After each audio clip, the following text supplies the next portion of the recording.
Hello everyone, ఈరోజు మనం banana బ్రెడ్ని సింపుల్గా ఇంట్లోనే ఎలా చేయాలో చూద్దామా అండి.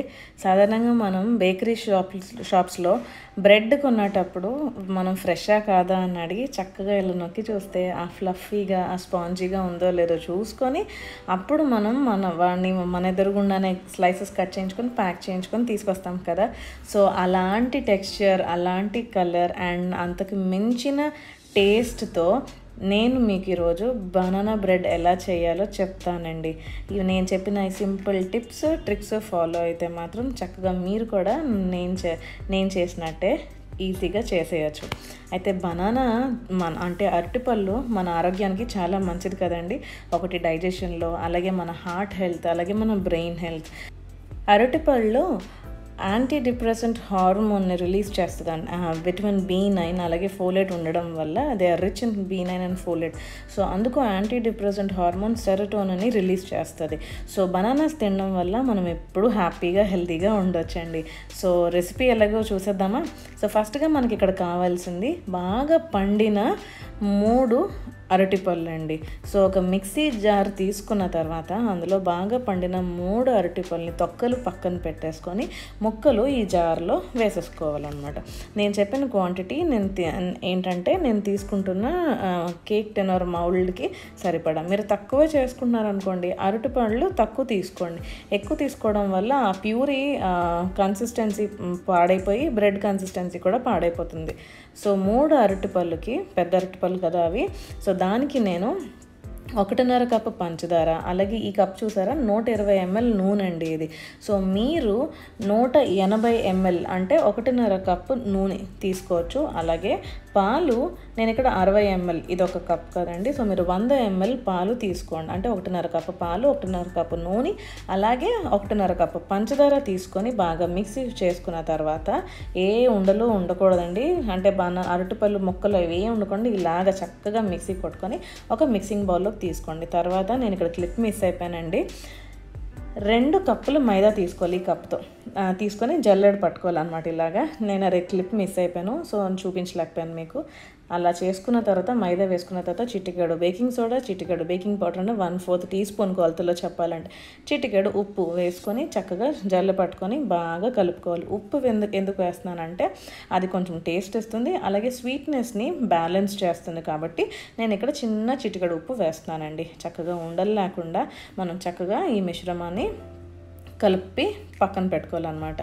ఒక వైపే మనం బాగా తిప్పుకోవాలి. సో దట్ ఇలా చేయడం వల్ల ఎయిర్ బబుల్స్ అనేవి ఫామ్ అవ్వకుండా ఉంటాయి. ఇదిగోండి, ఈ కన్సిస్టెన్సీలో ఉండేటట్టయితే మన బ్యాటర్ అంటే మనం బ్రెడ్ చేయడానికి సరిపడా పిండి రెడీ అయిపోయింది. సో మీకు నచ్చిన డ్రై ఫ్రూట్స్ని వేసుకోవచ్చు. నేను ఇక్కడ పిస్తా అలాగే జీడిపప్పు వేసుకున్నాను. మీరు నల్ల ద్రాక్ష అంటే ఎండి ఖర్జూరం అలా అన్నీ వేసుకోవచ్చు అనమాట. వేసుకొని కలుపుకొని పక్కన పెట్టుకోండి. తర్వాత ఇదిగోండి, నేను మౌల్డ్ తీసుకున్నాను చూసారా. తీసుకున్న తర్వాత బాగా నూనెతో మొత్తం అంచులన్నీ బాగా గ్రీస్ చేసుకున్నాను. నేను అంతా ఆయిల్తో పూసుకున్నాను అనమాట, పక్కన సైడ్స్ అంతా మొత్తం. తర్వాత బటర్ పేపర్ పెట్టి మళ్ళీ బటర్ పేపర్ మీద కూడా బాగా ఆయిల్ అది వేసుకొని గ్రీస్ చేసుకున్నాను. తర్వాత మనం ఏదైతే కలిపి పెట్టుకున్నామో మైదా, అరటిపళ్ళు అన్నీ కలిపి, సో ఆ మిశ్రమాన్ని ఇందులో చక్కగా వేసేసుకోవాలన్నమాట.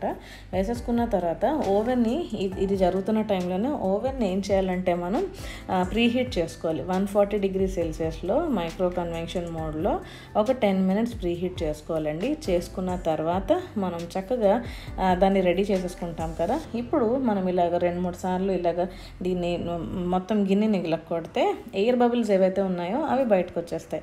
సో ఇలా రెడీ అయిపోయిన తర్వాత పైన టాపింగ్స్కి నేను బ్రెడ్ కదండి, బ్రెడ్ స్టైల్ అంటే సాధారణంగా నువ్వులు వేస్తారు కదా, తెల్ల నువ్వులు. సో అలా నేను కూడా ఇక్కడ చక్కగా పైన తెల్ల నువ్వులు వేసాను. ఇది ఇష్టం లేని వాళ్ళు మీరు చక్కగా డ్రై ఫ్రూట్స్ ఏమైనా వేసుకోవచ్చు. వేసుకొని 140 డిగ్రీ సెల్సియస్లోనే మళ్ళీ అదే మైక్రోవేవ్ కన్వెన్షన్ మోడ్లో 35 minutes మనం బేక్ చేస్తే ఇదిగోండి ఇలా మనకి మన బనానా బ్రెడ్ అయితే రెడీ అయిపోయింది. కొంచెం సేపు చల్లబడిన తర్వాత మనము ఒక ప్లేట్ తీసుకొని మనం దాన్ని తిరగవేసినట్టయితే ఇదిగోండి ఇలా చక్కగా మౌల్డ్ బయటకు వచ్చేస్తుందండి. వచ్చేసిన తర్వాత ఏదైతే బటర్ పేపర్ మనం పెట్టుకున్నామో అడుగున ఫస్ట్ వేసినప్పుడు అది చక్కగా చూసారా ఎంత ఈజీగా వచ్చేసిందో. సో ఇలా పక్కకు వచ్చేసిన తర్వాత అది బయట పెట్టుకోవాలి. చూసారా ఎంత ఫ్లఫీగా, స్పాంజీగా, మెత్తగా, దూదిలా ఉన్నదో అసలు. సో అంతేనండి, మన బనానా బ్రెడ్ అయితే రెడీ అయిపోయింది. బేకరీ స్టైల్లా ఉంది కదండి. అసలు టేస్ట్ కూడా, టెక్స్చర్ కూడా, కలర్ కూడా అన్నీ దానికి మించి ఉన్నాయి. ఇంట్లో చేసుకుంటే ఏదైనా రుచికరమే కదండి.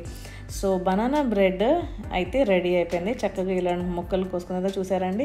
మనకి డ్రై ఫ్రూట్స్, అలాగే ఆ స్పాంజీ నేచర్, మెత్తగా ఫ్లఫీగా ఉంది కదా. మనం కూడా బయట బేకరీలో వెళ్ళినప్పుడు బ్రెడ్ చూసేది ఇలాగే కదా చూస్తాము. ఇలా నొక్కి చూసి ఫ్రెషా కదా అని తీసుకొని మనం ఇంటికి తీసుకొచ్చుకుంటాం. అలాగే ఇంట్లోనే సింపుల్గా ఇలా చేసుకోవచ్చండి మనం బనానా బ్రెడ్ని. అయితే ఇది బనానా బ్రెడ్, బనానా కేక్ కాదు. బనానా కేక్ చేసే విధానం వేరే ఉన్నదండి. అది కూడా తొందరలోనే మీకు చేసి చూపిస్తాను. ఇంకొకటి, ఇది ఎగ్లెస్ అండి. ఈ బ్రెడ్ గుడ్లు మేము జస్ట్ డిస్ప్లేకే పెట్టుకున్నాం, అది మాత్రం మీరు గమనించుకోగలరు.